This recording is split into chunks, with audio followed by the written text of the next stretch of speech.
ഈ അവസാന നിമിഷം ബജറ്റിൽ പ്രഖ്യാപിച്ച ഈ ആദായ നികുതി ഇളവ് 12 ലക്ഷം വരെ എന്ന് പറയുമ്പോൾ അതുണ്ടാക്കിയൊരു ഹൈപ്പുണ്ട്, മീഡിയാസ് ഉണ്ടാക്കിയ ഹൈപ്പുണ്ട്. ഏതാണ്ട് ബജറ്റ് മുഴുവൻ അതിലേക്ക് ഫോക്കസ് ചെയ്തു എന്നൊരു തോതിലാണ് അത് പ്രചരിപ്പിക്കപ്പെടുന്നത്. അതൊന്ന്. അതിന് തൊട്ടു മുമ്പാണ് ഈ കേന്ദ്ര ജീവനക്കാർക്കുള്ള ശമ്പള കമ്മീഷൻ പ്രഖ്യാപിക്കുന്നത്. ഇത് രണ്ടും ഡൽഹിയെ സംബന്ധിച്ച് സ്വാധീനിക്കാൻ ഇടയുള്ള ഘടകങ്ങളാണല്ലോ. എന്താണെങ്കിലും സാലറീഡ് ക്ലാസ് കൂടുതലുള്ള സ്ഥലമാണ്, കേന്ദ്ര ജീവനക്കാർ കൂടുതലുള്ള സ്ഥലമാണ്. അതുകൊണ്ട് ഇത് സ്വാധീനിക്കാനിടയുണ്ട്. കഴിഞ്ഞ ഇലക്ഷൻ സിനാരിയോ നമ്മൾ നോക്കുകയാണെങ്കിൽ 54% വോട്ടാണ് AAPക്ക് ഉണ്ടായിരുന്നത്, 39% BJPക്ക് ഉണ്ടായത്. 15% വിടവുണ്ടായിരുന്നു.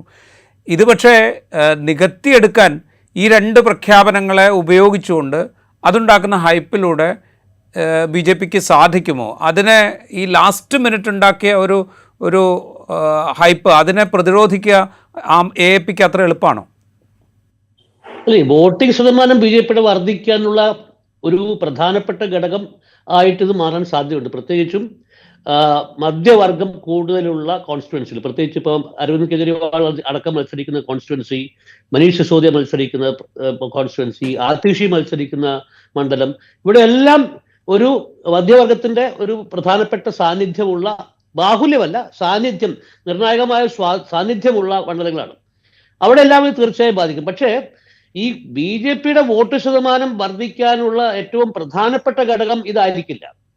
BJP ഈ ബൂത്ത് വൈസായിട്ട് ഓരോ ബൂത്തിനെയും ഏറ്റെടുത്തുകൊണ്ട് കഴിഞ്ഞ 5 വർഷമായി നിരന്തരമായി നടത്തിക്കൊണ്ടിരിക്കുന്ന ഒരു മൈക്രോ ഇലക്ഷൻ മാനേജ്മെന്റ് പ്രോസസ് ഉണ്ട്. അതിലേറ്റവും പ്രധാനപ്പെട്ട കാര്യം എന്ന് പറഞ്ഞു കഴിഞ്ഞാൽ തങ്ങളുടെ എതിരാളികളായി മാറാൻ സാധ്യതയുള്ള വോട്ടർമാരുടെ വോട്ട് വലിയ തോതിൽ തള്ളിക്കുക.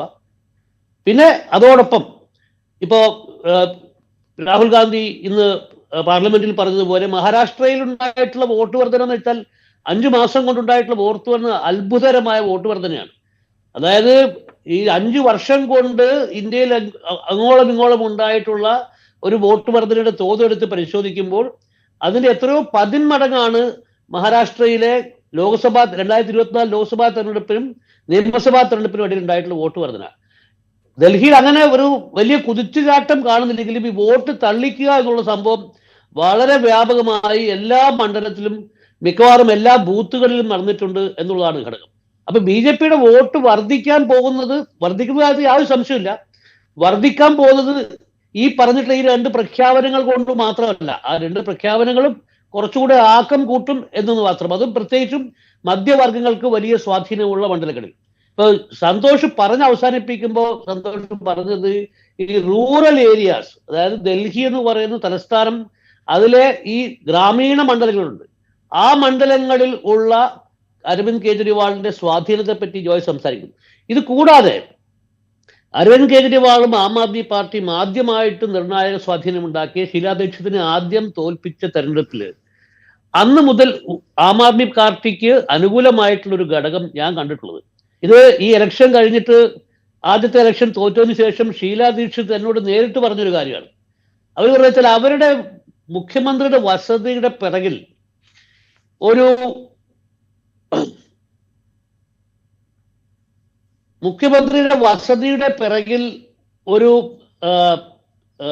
ഒരു ചേരി ഉണ്ടായിരുന്നു.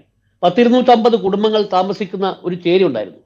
ആ ചേരി, അങ്ങനെ ഒരു ചേരി അവിടെ നിലനിൽക്കുന്നുണ്ടോ എന്നുള്ള കാര്യം പോലും മുഖ്യമന്ത്രിയായ എനിക്കറിയില്ലായിരുന്നു.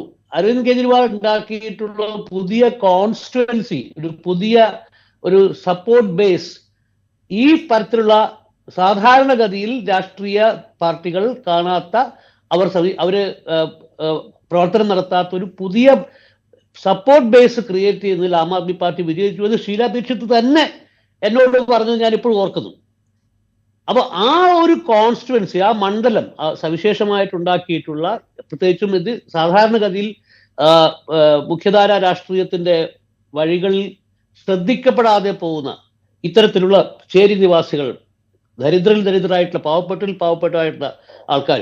ഇപ്പൊ ഡൽഹി എന്ന് പറഞ്ഞ നഗരമൊക്കെ ഈ അർബൻ പോവർട്ടിയുടെ ഒരു വലിയ സ്വാധീനമുള്ള സ്ഥലമാണ്. അതായത് ഇവിടെ മിനിമം വേജ് ഒന്നും നടപ്പാക്കാറില്ല.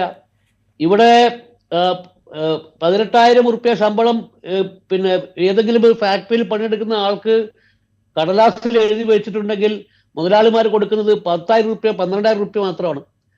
അപ്പൊ ഇതൊക്കെ എന്ന് വെച്ചാൽ ഇവിടുത്തെ ഒരു ട്രേഡ് യൂണിയന്റെ പ്രവർത്തനത്തിന്റെ ഭാഗമായിട്ട് വന്നു. പക്ഷെ അതൊരു രാഷ്ട്രീയ ഒരു പൊളിറ്റിക്കൽ ക്വാണ്ടിറ്റി ആയിട്ട് അതിനെ മാറ്റുന്നതിൽ ആം ആദ്മി പാർട്ടിക്ക് വലിയ പങ്കുണ്ടായിട്ടുണ്ട്. ആ ഒരു സപ്പോർട്ട് ബേസ് ഇപ്പോഴും നിൽക്കുന്നു. തീർച്ചയായും ജോയ് അതിൽ വളരെ സീരിയസ് ആയിട്ട് പഠിക്കുന്ന ഒരാളാണ്. ജോയ്ക്ക് കുറെ കൂടെ അതിൽ വെളിച്ചം വീശാൻ പറ്റുമെന്ന് എനിക്കറിയാം. ഇത്രയാണ് എനിക്ക് ആമുഖമായിട്ട് പറയാനുള്ളത്.